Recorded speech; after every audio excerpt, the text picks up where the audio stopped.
ये वृंदावन बिहारी लाल की जय। मोरे तुम प्रभु गुरु पितु माता, जाऊं कहाँ तज पद जल जाता। यहाँ से हमने कथा छोड़ी थी, आप यहाँ से सुनिए। आप भाग्यशाली हैं, आप श्री भक्तमाल की कथा घर बैठे सुन रहे हैं। तुम ही विचार कहाहूँ नर नाहा, प्रभु तजी भवन काज मम काहा। बालक ज्ञान बुद्धि बलहीना, राखो शरण नाथ जन दीना। नीची टहल गृह के सब करिहौं, पद पंकज विलोकी भव तरिहौं। आस कही चरण पर्यो प्रभु या पाही, अब जनी नाथ कहूँ गृह जाही। अंगद बचन विनय सुन रघुपति करुणा सीव, प्रभु उठाई उर लायऊ सजल नैन राजी। निज उर माल बसन मणि बाली, तने पहिराई विदा कीन भगवान। तब बहु प्रकार समुझाई, अंगद हृदय प्रेम नहीं थोड़ा। फिर चित्तव राम की ओरा। बोलिए वृंदावन बिहारी लाल की जय। जिस समय सबको पहुंचाकर श्री भरत आदि लौट रहे थे, उस समय श्री अंगद जी ने अत्यंत प्रेम कातर होकर श्री हनुमान जी से कहा, काहे हो दंडवत प्रभु से तुम हहीं, कहूँ कर जोरी बार बार रघुनाय कही सूरत करार एहू मोरी। श्री अंगद जी के प्रेम का स्मरण करके भगवान श्री राम जी भाव मगन हो जाते हैं। आस कही चलो बाली सुत, फिर आयो हनुमंत। तासु प्रीति प्रभु सन कही, मगन भय भगवंत। सियावर राम जय जय राम। अब केसरी और एक मतवाला हाथी ऋषियों के आश्रम में जाकर बहुत उद्यम मचाता, आश्रम उजाड़ देता, वस्तुएं सब नष्ट भ्रष्ट कर देता। सब तब महात्माओं ने वानर राज केसरी से कहा, तो इन्होंने हाथी को पकड़कर ऊपर आकाश में फेंक दिया, जो चक्रवात में फंसकर नीचे गिरा ही नहीं। तब ऋषियों ने वरदान दिया कि आपके महाबली पुत्र होगा। यही कारण है कि श्री हनुमान जी भी लंका के युद्ध में बहुत राक्षसों को ऊपर आकाश में उछाल दिए, जो आज तक ब्रह्मवात में चक्कर काट रहे हैं। ये रजनीचर वीर विशाल, कराल विलूकत काल न खाए। तेरन रोर कपीस किशोर, बड़े बर जोर परे फंग पाए। लूम लपेटी आकाश निहारी, कह हाकी हठी हनुमान चलाए। सुखी गे गात चले नव जात परे, भ्रम वात न भूतल आए। श्री हनुमान जी का चरित्र पूर्व आ चुका है। आगे चलिए। श्री दधिमुख जी, ये सुग्रीव जी के मामा थे, चंद्रमा के अंश से उत्पन्न हुए थे। बोलिए वृंदावन बिहारी लाल की जय। श्री द्विविद जी, मैं नंद जी, ये दोनों अश्विनी कुमारों के पुत्र हैं। जथा श्री जामवंत जी की कथा पूर्व आ चुकी है। ये धर्म के पुत्र हैं। कौन? श्री सुसेन जी, श्री नील नल जी। नील जी अग्नि के पुत्र हैं और नल विश्वकर्मा जी के पुत्र हैं। नाम महा। नल ने श्री राम जी से कहा कि हमारे पिता ने हमारी माता को वरदान दिया था कि तुम्हारा पुत्र हमारे ही समान बलवान होगा। नल ने श्री राम जी से कहा कि हमारे पिता ने हमारी माता को वरदान दिया था कि तुम्हारा पुत्र हमारे ही समान बलवान होगा। अतएव हम पिता के समान सब कुछ बनाने में चतुर हैं। एक ही माता से उत्पन्न होने के कारण पिता भिन्न भिन्न होने पर भी दोनों भाई कहे गए हैं। यथा नल नील नाथ नल नील कपि दो भाई। आनंद रामायण में कथा है कि मुनियों के शालग्राम को जल में फेंक दिया करते थे। त्रिकालज्ञा महर्षियों ने भावी समुद्र बंधन रूप कार्य को देखकर शाप के व्याज से ऐसा वरदान दिया कि पाषाण तुम्हारे स्पर्श मात्र से जल में नहीं डूबेगा वर्ण तैरेगा। यथा समुंदर वचन नल नील नाथ नील नल कपि दो भाई। लरिकाई ऋषि आशीष पाई। तीन के परम किए गिरि भारे। तरहि जल्दी प्रताप तुम्हारे। बात सत्य निकली।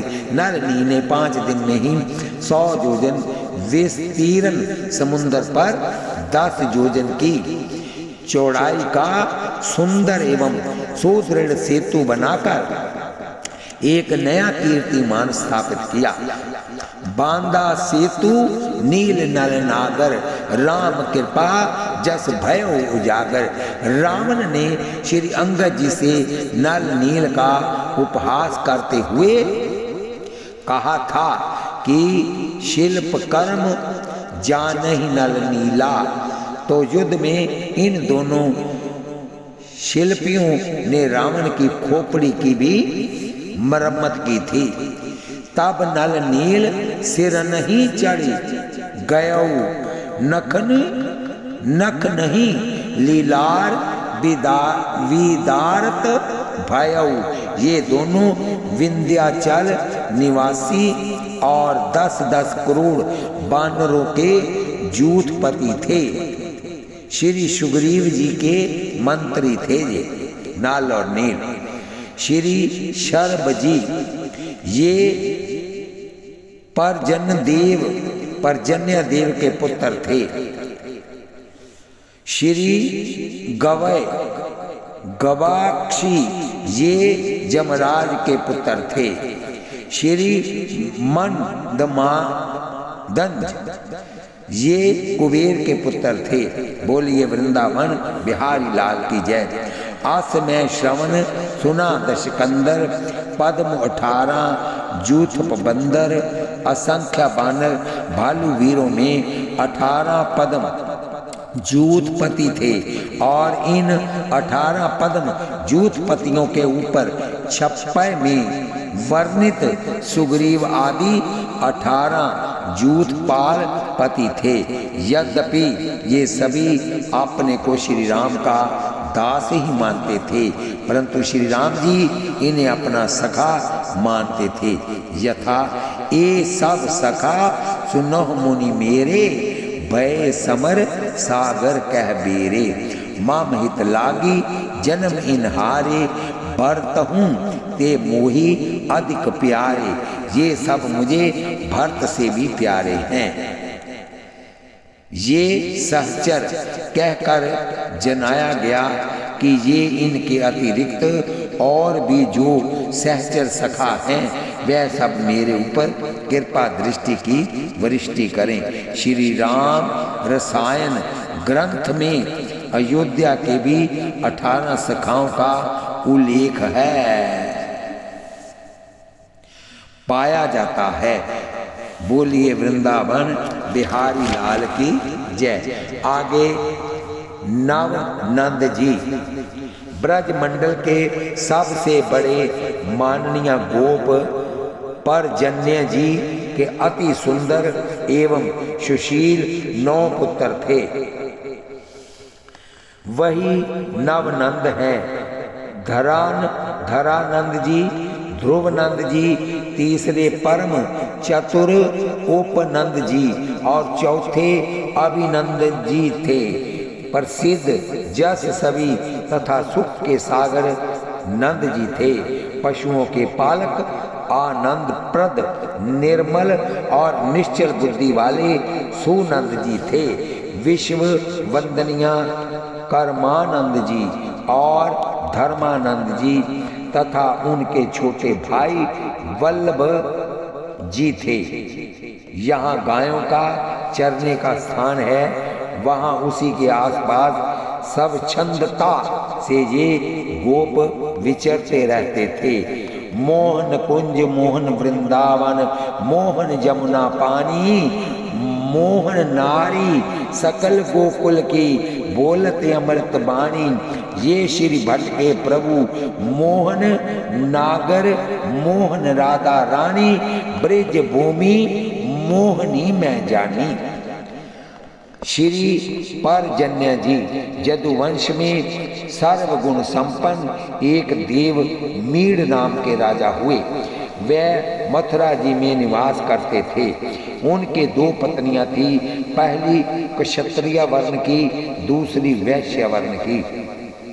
उन दोनों रानियों के कर्म से यथा योग्य दो पुत्र हुए। एक का नाम था शूरसेन, दूसरे का नाम था परजन्या।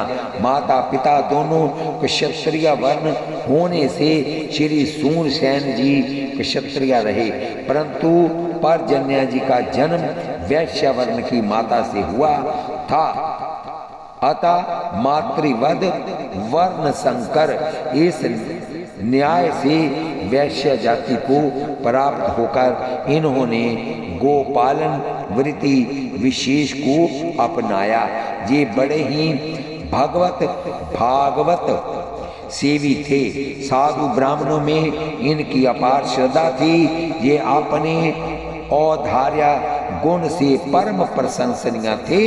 ये यश में प्रहलाद, प्रतिज्ञा में ध्रुव, महिमा में पृथु, शत्रुओं के प्रति भीष्म, मित्रों के प्रति शंकर, गौरव में ब्रह्मा तथा तेज में श्री हरि के तुल्य थे। मेघ की तरह प्राणी मात्र के लिए मंगलकारी होकर इन्होंने अपने परजन्य नाम को चरितार्थ कर दिया था। इनके समान ही इनकी परम भागवती पत्नी ने भी सर्व शुभ लक्षणों से संपन्न होकर अपने वरीयसी इस नाम को सार्थक किया था। ये समस्त गोपों के राजा थे। इनके परम भाग्यशाली उपनंद आदि नवपुत्र थे। आप सुनिए श्री नंद जी की कथा। श्री गोपाल चंपू में वर्णन आता है कि श्री परजन्य जी ने श्री वासुदेव आदि राजाओं एवं श्री गर्गाचार्य आदि ब्राह्मणों की सभा करके अपने ज्येष्ठ एवं श्रेष्ठ पुत्र उपनंद जी को राज तिलक दे दिया। परंतु श्री उपनंद जी ने पूर्व विधि के अनुसार ही अपने मंझले भाई श्री नंद जी को ही गोकुल के राजा के रूप में सम्मानित कर दिया। श्री नंद जी भी सलाह के बहाने विशेष रूप से श्री उपनंद जी की आज्ञा का ही पालन करते हुए प्राणवत प्रजा का पालन करते थे।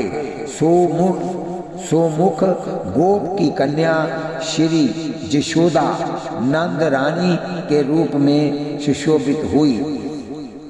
श्री नंद यशोदा का दिव्या दाम्यपत्य परम सुखावह था। ब्रजराज श्री नंद जी सब प्रकार की समृद्धियों से संपन्न थे, परंतु उनके पुत्र नहीं थे। अवस्था भी ढल गई थी। चौथापन चुनौती दे रहा था। श्री उपनंद आदि वृद्ध गोपों ने परस्पर परामर्श करके एक पुत्रेष्टि यज्ञ का आयोजन किया। सबने यज्ञ पुरुष से गोपराज नंद के लिए पुत्र प्रदान करने की प्रार्थना की। उधर 12 यज्ञ हो रहा था। उधर बाहर यज्ञ हो रहा था। इधर अंतापुर में श्री नंद जी यशोदा से कह रहे थे, महरी, यद्यपि मन में पुत्र की कामना है और पुत्रेष्टि जग में मेरा विश्वास भी है, परंतु मन में जिस प्रकार के पुत्र की अभिलाषा है और हमारे हृदय में जिसकी स्फूर्ति भी होती रहती है, कर्म फल स्वरूप उसे प्राप्त करने की आशा दुराशा मात्र है। श्री यशोदा जी ने बड़ी उत्कंठा के साथ जब उस संकल्पित शिशु के संबंध में जिज्ञासा की तो श्री नंद जी कहने लगे, मैं देखता हूँ दिव्या अति दिव्या नीलमणि सदृश श्याम सुंदर वर्ण एक बालक, जिसके चंचल मनोहर नेत्र अत्यंत विशाल हैं, तुम्हारी गोद में स्थित होकर तुम्हारे दुग्ध पायोधरों का दुग्ध पान कर रहा है और भांति भांति के खेल कर रहा है। उसे देखकर मैं अपने आप को खो देता हूँ, सोता हूँ या जागता कुछ भी पता नहीं चलता। यशोदे, सत्य बताओ, क्या कभी तुमने भी स्वप्न में इस बालक को देखा है? कृष्ण के पहुँचने से पहले ही बाबा नंद और यशोदा को स्वप्न आ रहे थे। कृष्ण भगवान के आनंद विह्वल होकर गदगद कंठ से श्री यशोदा बोली, ब्रजराज, सचमुच मैं ही भी ठीक ऐसे ही बालक को सदा अपनी गोद में खेलता देखती हूँ। तदंतर श्री नंद यशोदा से श्री हरि कृपा समझकर दोनों ने तन मन वचन से श्री हरि चरण शरणापन्न होकर 1 वर्ष के लिए भव गान के अत्यंत प्रिया द्वादशी के दिन यथा विधि व्रत करने का नियम लिया और व्रत प्रारंभ कर दिया। व्रतानुष्ठान सर्वांग पूर्ण संपन्न हुआ। एक दिन श्री यशोदा ने स्वप्न की भांति ये अनुभव किया कि ये वह पहले स्वप्न में देखा हुआ बालक एक विद्युत वर्णा बालिका के साथ नंद हृदय से निकलकर उनके हृदय में प्रवेश कर रहा है। बस तभी से यशोदा के गर्भ लक्षण प्रकट होने लगे और 8 महीने के बाद भाद्र मास की कृष्णाष्टमी के दिन आनंद कंद श्री गोविंद का प्रगटय हुआ। बड़ा भारी उत्सव मनाया गया। यत्र तत्र सर्वत्र नंद के आनंद भयो, जय कन्हैया लाल की ये मंगल ध्वनि छा गई। श्री नंद जी तो वात्सल्य रस के साकार स्वरूप हैं। अपने लाल के प्रति इनका प्रेम दिन दूना रात चौगुना 100 गुना बढ़ने लगा। ये रात दिन अपने लाल की मंगल कामना के लिए विविध जप तप पूजा पाठ व्रतोपवासों का अनुष्ठान करते रहते थे। जब गोकुल में कंस के कारण नित्य प्रति अनेक प्रकार के उपद्रव होने लगे तो ये अपने संपूर्ण समाज को लेकर बरसाने के समीप आकर बस गए। गांव का नाम पड़ा नंद गांव। एक बार नंद बाबा ने कार्तिक शुक्ल एकादशी का उपवास किया था। दिन भर भगवान की सेवा पूजा में लगे रहे। रात्रि में गोपों के संग श्री हरि नाम कीर्तन करते हुए जागरण किए। रात्रि अभी अधिक शेष थी। ये स्नान करने चल पड़े। श्री यमुना में प्रवेश करते ही जल के देवता वरुण के दूत उन्हें पकड़कर अपने स्वामी के पास ले गए। श्री नंद बाबा को ना देखकर गोपों में बड़ी खलबली मच गई। ये श्री कृष्ण एवं बलराम का नाम लेकर विलाप करने लगे। सर्वज्ञ श्री कृष्ण ब्रजवासियों को सांत्वना देकर श्री यमुना में कूदकर वरुण लोक पहुंच गए। वरुण देवता ने श्री कृष्ण की बड़ी पूजा की और उनका दर्शन पाकर अपने जीवन और जन्म को सफल माना। तथा दूतों की दृष्टता के लिए क्षमा याचना की।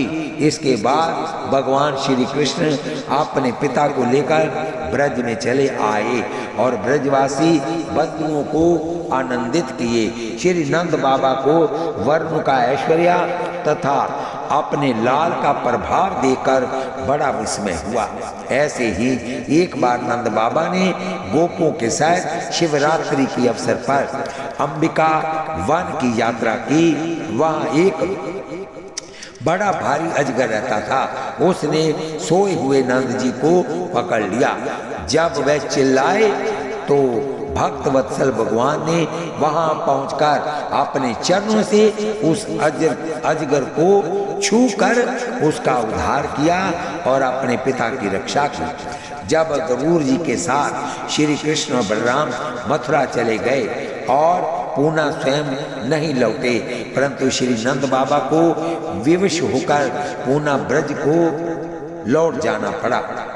श्री कृष्ण की लीलाओं का संस्मरण ही उनके जीवन का एकमात्र संबल रह गया था।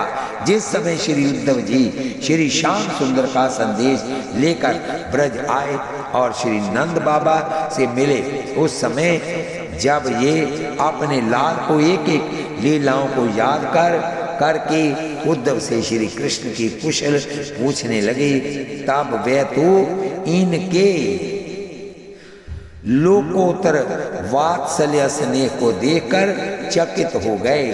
प्रेम की कैसी अद्भुत महिमा है कि श्री कृष्ण के अनेकों अति मनुष्य चरित्रों को अपनी आंखों से देखकर भी श्री नंद बाबा तो उन्हें अपना लाल ही मानते हैं। तभी तो जगत पिता ने भी अपने सर्वैश्वर्य को बुलाकर इनका पुत्र बनकर विविध विनोद किया। बोलिए वृंदावन बिहारी लाल की जय। आप आगे सुनिए। समस्त ब्रजवासी गण ब्रह्मा आदि सभी देव तथा ऋषि मुनि ब्रज मंडल के निवासियों की कृपा चाहते हैं। उन बालक वृद्ध स्त्री पुरुष सभी गोपी ग्वालों की चरण रज को मैं अपने सिर पर चढ़ाना चाहता हूँ। नंद गोप उपनंद ध्रुव नंद नंद जी की पत्नी यशोदा जी, कीर्ति देने वाली वृषभानु की पत्नी कीर्ति जी, बरसाने के राजा वृषभानु की वृषभानु कुमारी श्री राधिका, प्रसन्न चिता सखियां मधुमंगल सुबल सुबाहु भोज अर्जुन श्री धामा और संपूर्ण ग्वाल मंडली जिनके अनेक नाम हैं, जो श्याम सुंदर श्री कृष्ण चंद्र के साथी हैं, इन सब के पद की धूरी का चाहने वाला हूँ। श्री यशोदा जी श्री नंद यशोदा श्री कृष्ण के नित्य पिता माता हैं, तथापि लीला काल में अन्य भगवदीय विभूतियों का भी पिता माता के रूप में प्रतिष्ठित होना पाया जाता है। ब्रह्म वैवर्त पुराण में प्रसंग आता है कि वसुओं में श्रेष्ठ तपोधन द्रोण ही श्री नंद जी के रूप में तथा उनकी पत्नी परम तपस्विनी धरा श्री यशोदा जी के रूप में प्रकट हुई थी। इन दोनों ने श्री हरि को पुत्र रूप में पाने का वरदान पाया था। बात वस्तुतः ये है कि नित्य पिता माता नंद यशोदा में ही इनका अंश भी समाया रहता है। वात्सल्य रस की अप्रीतम प्रतिमा श्री यशोदा के सुख सौभाग्य का कौन वर्णन कर सकता है, जिनके पुत्र रूप में प्रकट हुए स्वयं भगवान परमानंद कंद श्री कृष्ण चंद्र। बोलिए वृंदावन बिहारी लाल की जय। श्री नारद जी कहते हैं, अरे यशोदे तुमसे हम क्या कहें, अकेली तूने ही ना जाने कितने पुण्य क्षेत्रों में जाकर किन किन विधियों द्वारा कितने कितने पुण्य किए हैं। अरे जिनकी कृपा कटाक्ष को इंद्र, ब्रह्मा और महादेव कोई भी प्राप्त नहीं कर सके, वह पूर्ण ब्रह्म श्री कृष्ण तेरी गोद में चढ़ने के लिए रोता हुआ पृथ्वी पर लौट रहा है। यशोदा तू धन्य है। श्री तुलसीदास जी कहते हैं, माता ले उछंग गोविंद मुख बार बार निरखे, पुलकित तनु आनंद गण छन छन मन हर्षे, पूछत तोत रात बात मत ही जदुराई, अतिशय सुख जाते तो ही मोही कहो समझाई, देखत तुम वदन कमल मन आनंद होई, काहे कौन रसन मौन जाने कोई कोई, सुंदर मुख मोही दिखाओ इच्छा अति मोरे, मम समान पुण्य पुंज बालक नहीं तोरे, तुलसी प्रभु प्रेम बिबस मनुज रूप धारी, बाल केली लीला रस ब्रज जन हितकारी। श्री कृष्ण गीतावली में ये आता है। श्री यशोदा के वात्सल्य की बलिहारी हैं, जासु त्रास डर कहूँ डर होई, उन्हें ही हाउ का भय दिखाती थी, खेलन मत जात किन का ना, खेलन दूर जात कित का ना, आज सुनियो बन हाउ आयो तुम नहीं जानत नानहा, ये लड़का अब ही भजी आयो लेहू, पूछी किन ताही कान काटी व लेत सबनी, के लड़का जानत जाही चलहूँ वेग, सबरे जय भजी अपने अपने धाम, सूरदास ये बात सुनते ही बोली लिए बलराम। यशोदा कहती है, कान्हा दूर खेलन मत जाइयो, वृंदावन में हौवे होते हैं, हवों का डर दे रही है। तरलोकी नाथ, दुनिया का नाथ, सब संसार का पेट भरने वाला, उसको यशोदा कहती है, लल्ला दूर मत जाइयो, वृंदावन में हौवे होते हैं। बाल कृष्ण भी अपनी मैया यशोदा पर कितना प्यार करते हैं, वह वर्णन नहीं किया जा सकता है। कथा आती है कि जब मैया यशोदा ने लाला को जब उखल में बांध दिया था, श्री नंदन के संस्पर्श से जमला अर्जुन का उद्धार हुआ। जब उन दोनों वृक्षों के गिरने का शब्द नंद बाबा को सुनाई पड़ा तो वह अथाई पर से दौड़े दौड़े आए। जब उन्हें सब वृतांत मालूम हुआ तो वह लाल को गोद में उठा लिए। श्री यशोदा पर बहुत नाराज हुए और अंत में ये कहे कि देखो महरी, हमें तुमसे कोई प्रयोजन नहीं है, यदि लाल को इस प्रकार प्रताड़ित करोगी तो मैं इसे लेकर कहीं तीर्थ में चला जाऊंगा। बोलिए वृंदावन बिहारी लाल की जय। ये कहकर श्री नंद बाबा लाल को लेकर पुनः अथाई पर चले गए। इधर मैया को बहुत पश्चाताप हुआ, वह अपने को धिक्कार लगी, हाय मेरे हाथ नहीं कट गए, जेवरी नहीं जल गई, आदि आदि जेवरी कहते रस्सी को। मैया के दुख का पारावार नहीं था। उधर बाल कृष्ण मैया के स्नेह से आकृष्ट हुए। लीला बिहारी ने लीला ठानी, बोले बाबा बड़े जोर की भूख लगी है। बाबा ने तुरंत एक गोप से कहा, जा रे अपने घर से दूध तो ले आ। ग्वाल बोला, बाबा अभी हाल लाया। ये कहकर जब वह गोप चलने लगा तो श्री बाल कृष्ण बोले, ना बाबा मैं तो मैया का दूध पीऊंगा। बाबा बोले, क्यों लाला, मैंने तो तेरे ही लिए तेरी मैया को छोड़ा और तुम उसी का पक्ष लेता है।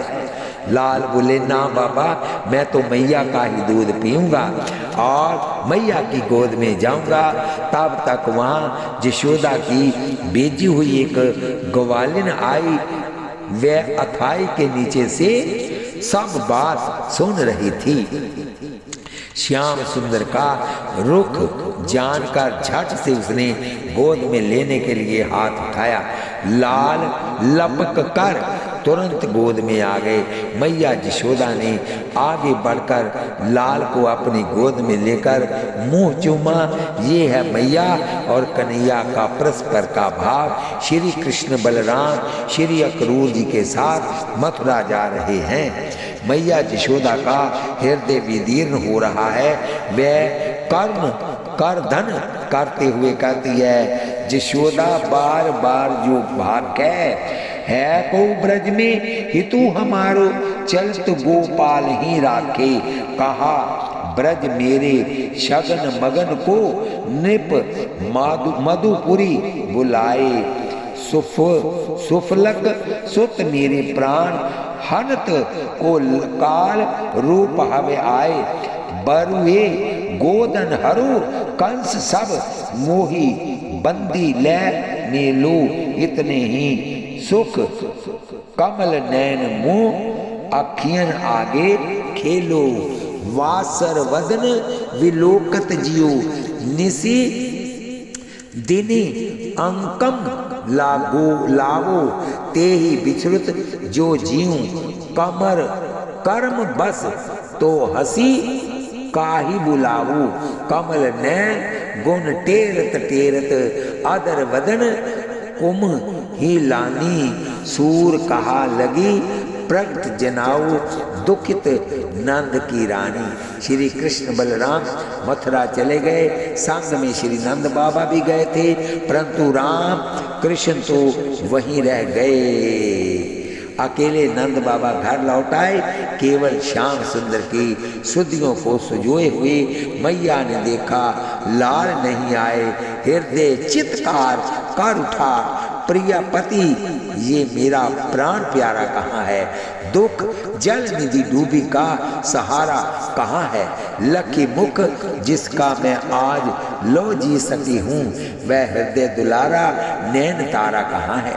पल पल जिसके मैं पंथ को देखती थी, निश दिन जिनके ही ध्यान में थी बिताती, उर पर जिसके है सोहती मुक्ता माला, वह नव नलिन से नैन वाला कहाँ है? सहकर कितने ही कष्ट और संकट को बहु जतन करा के पूजी के निर्जन को वह सुवन मिला है, जो मुझे यत्न द्वारा प्रियतम वह मेरा कृष्ण प्यारा कहाँ है?